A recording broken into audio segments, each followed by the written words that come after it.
चलिए तो सीधे लिए चलते हैं असम के डिब्रूगढ़, जहां के प्रधानमंत्री नरेंद्र मोदी चुनावी सभा को संबोधित कर रहे हैं। आपको ये बार बीजेपी सरकार, आपको ये बार एनडीए सरकार। साथियों, डिब्रूगढ़ वो क्षेत्र है जिसने असम के इतिहास में भी बड़ी भूमिका निभाई है और विकसित असम के भविष्य में भी इसका बड़ा रोल होने वाला है। राजा स्वर्गदेव चाओलुंग सुखपा ने अहोम साम्राज्य की स्थापना की और उसके बाद असम आगे ही बढ़ता गया। महान योद्धा लचित बरफुकन और कोच वंश के महान सेनापति वीर चिलाराय ने इस विरासत को आगे बढ़ाया। असम में एक भारत श्रेष्ठ भारत की एक शानदार विरासत रही है। अहोम, मोरन, मोटोक, चुटिया, सोनोवाल कथारी, टी ट्राइब, मिसिंग, देवरी, ऐसे अनेक समाज यहां सदियों से पूरे सौहार्द के साथ रहते हैं। कोई असमिया बोलता है, कोई बांग्ला, तो कोई हिंदू है, लेकिन हर कोई विकसित असम चाहता है, विकसित भारत चाहता है। साथियों, भारत रत्न भूपेन हजारिका जी, भारत रत्न लोकप्रिय गोपीनाथ बरदोलोई जी, महान नायक ज्योति प्रसाद अग्रवाला जी, ऐसी अनेक महान संतानों ने असम के समाज को दिशा दी है। ऐसे हमारे सभी महान पूर्वजों की प्रेरणा से आज बीजेपी एनडीए सरकार डिब्रूगढ़ को, उजोनी ओखोम को फिर से समृद्धि का, व्यापार कारोबार का बहुत बड़ा हब बना रही है। हम ऊपरी असम को कांग्रेस की उपस्था से बाहर निकाल रहे हैं। कांग्रेस के दशकों के कुशासन ने असम की कनेक्टिविटी की कोई चिंता नहीं की। बोगीबिल ब्रिज हो,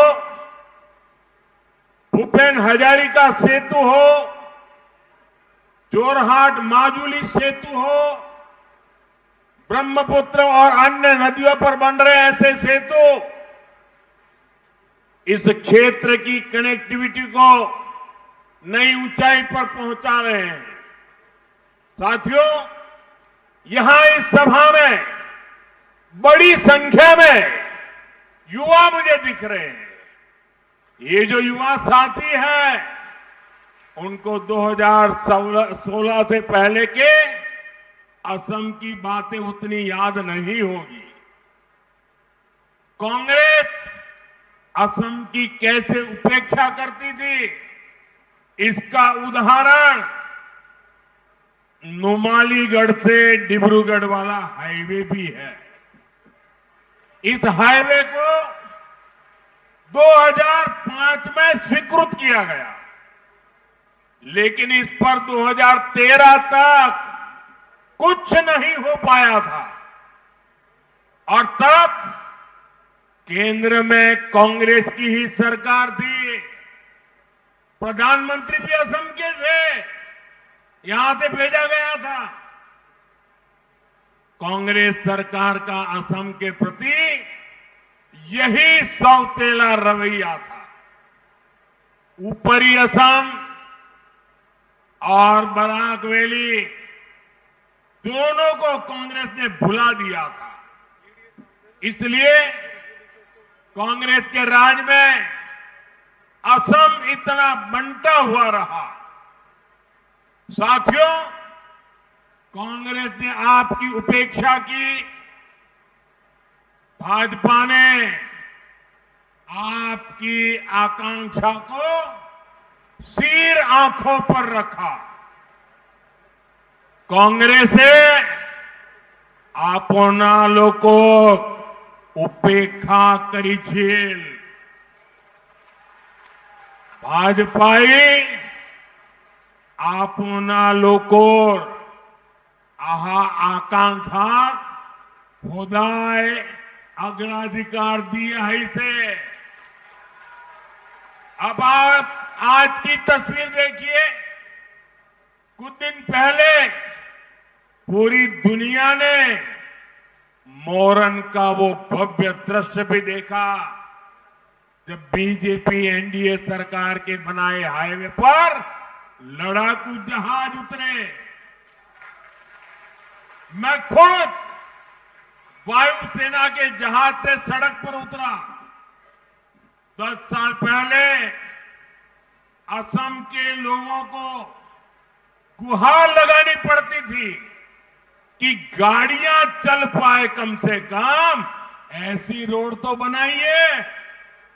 आज ऐसे हाईवे बने हैं जहां गाड़ियां तो गाड़ियां, हवाई जहाज भी उतरते हैं।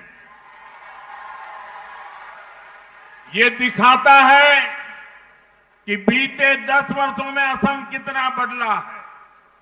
साथियों, बीजेपी एनडीए सरकार पूरे असम को कनेक्ट भी कर रही है और प्रशासनिक रूप से भी पहुंच में ला रही है। अब मुख्यमंत्री का सेक्रेटेरिएट डिब्रूगढ़ आ रहा है। यहां असेंबली का भी नया कॉम्प्लेक्स बन रहा है। ये पूरे ऊपर असम के लिए बहुत बड़ी सुविधा होगी।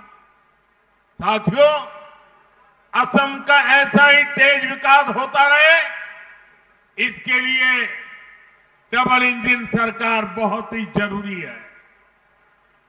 वर्तमान दरई अहोमोर द्रुत उन्नयन हुई था कि बोले डबल इंजन सरकार प्रयोजना से।